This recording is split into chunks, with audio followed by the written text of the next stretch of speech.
Hello everyone and welcome back to my channel. I hope you're all well. This is Lifestyle Critic, where we break down movies and TV shows into their core elements. And in this video we are going to be reviewing Breaking Dawn Part 1, which is the first installment of the two-part finale of the entire Twilight Saga. And I've got a bit of a mixed opinion about Breaking Dawn Part 1, as the previous film, Eclipse, brought in some brilliant, exciting fantasy elements into the franchise, and then this movie came along and really returned it to its slow, drawn-out and uninspiring storytelling. I mean, if you compare it to another franchise, I feel like it's similar to Attack of the Clones, whereby they just focus so much on the Anakin-Padme relationship, whereas in Infinity War and in Deathly Hallows Part 1, the first part of a two-part epic finale was so brilliant, it was so exciting and very adrenaline-fueled, and I just feel like Breaking Dawn Part 1, unfortunately, is the opposite, and I'm going to be breaking it all down for you and explaining why in this movie review.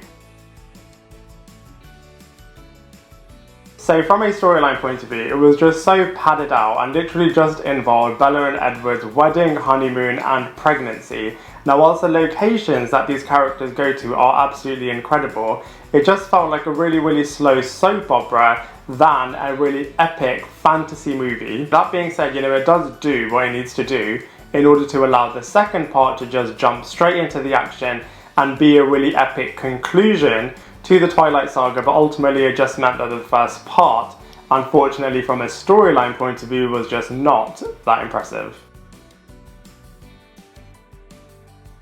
So from a cast and characters point of view, all of the brilliant cast members are back in this film and they play all of their characters really well. So let's go through them one by one. So first up we have Kristen Stewart, who returns as the Bella Swan character. And in this movie she has her dream wedding sequence, she also has her dream honeymoon sequence, she has her dream sequence of finally being able to be turned into a vampire, but along with that she has the excruciating childbirth as well. Next up we have Robert Pattinson, who also returns as the Edward Cullen character, and throughout most of this movie he is always just concerned about Bella's safety, and I feel like Robert Pattinson was also really able to show his acting pedigree in the final acts of this moment, where he's truly grieving over the thought that he's killed Bella, which I thought really showed how brilliant of an actor Robert Pattinson is. We also have Taylor Lautner, who is returning as the Jacob character, and I really liked how they showed character growth from Jacob in terms of coming to terms with the Bella and Edward relationship. Obviously that then continues into his relationship when he imprints on Renesmee, which really continues in the next movie. I also really like the werewolf power struggles that were being explored through the Jacob character, and through his lineage he kind of feels like he's got more of a right to lead all of the werewolves, which I thought was really interesting. And then he also joins the Cullens and is protecting them against the werewolves, so there's a lot of political exploration across the werewolf clan and the vampire clan through this character. So whereas in previous movies he didn't really have that much of a part to play, I feel like in this movie, after all of the honeymoon sequences with Bella and Edward, he really came into his own as well. Next up we have Renesmee, who in this movie is just a little bit of an unborn child who is almost causing her mother to pass away, and I really like the fact that they were exploring the fantasy elements from this point of view in terms of what happens when there is a vampire birth. And obviously this character was a lot more prominent in the next movie and was a catalyst in terms of the vampire wars that were happening. Next up we have Bella's parents, who are returning in this movie as well, and I really like the human aspect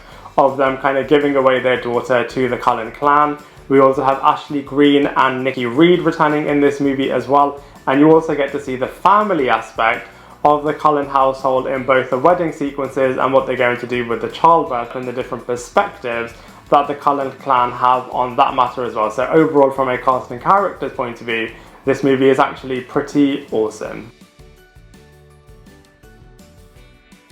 So from a visuals point of view, Breaking Dawn does actually look really impressive. Let's go through the main three aspects in this film. So from a wedding point of view, there's actually two weddings that you get to see in this movie, and they look absolutely magnificent. They're all outdoor weddings and they look truly amazing, from all of the set pieces designs that they do, all of the outfits and all of the extravagant set pieces that they've got going on as well. The honeymoon looks absolutely amazing as well. They travel to Brazil to film those particular scenes and they look really luxurious, definitely a place that you would want to visit as well. And then finally the childbirth sequences look really believable, like I said, really excruciating, and you can really feel for all of the different characters when they're thinking that they're going to lose the Bella Swan character through the birth, and then kind of deciding what the humanitarian decision is to make in this situation, I thought was actually really interesting. So from a visuals point of view, this movie actually looks pretty awesome. So from a comparison point of view, I'm sure you can tell I wasn't that big of a fan of Break and Dawn Part 1. Whilst it did have necessary moments that led into the second part of this two-part epic finale, I just felt as a movie on its own, it just wasn't that great. I would put it on the same level as New Moon. I mean, whilst New Moon had more action sequences, the acting was absolutely cringeworthy in that movie, and so I feel like as a result, both of these movies are at the bottom, unfortunately, from a Twilight Saga point of view, as Eclipse, the first Twilight movie, and Break and Dawn Part 2 are a lot stronger. So overall, I'm sure you can tell I wasn't that big of a fan of Break and Dawn Part 1. It really should have been so much better than it was, and I feel like it's a real example of how not to do a two-part breakdown of a franchise series. And I just feel like, you know, if you compare it to the Avengers Infinity War, Deathly Hallows Part 1 in Harry Potter, I just feel like those are much better examples of how to do a first part of a two-part epic series, but unfortunately Break and Dawn Part 1 was just not that impressive, and so I have to give it a 3 out of 10. I'd love to hear what you think, so please let me know in the comment section below. Otherwise, I look forward to seeing you in my next video.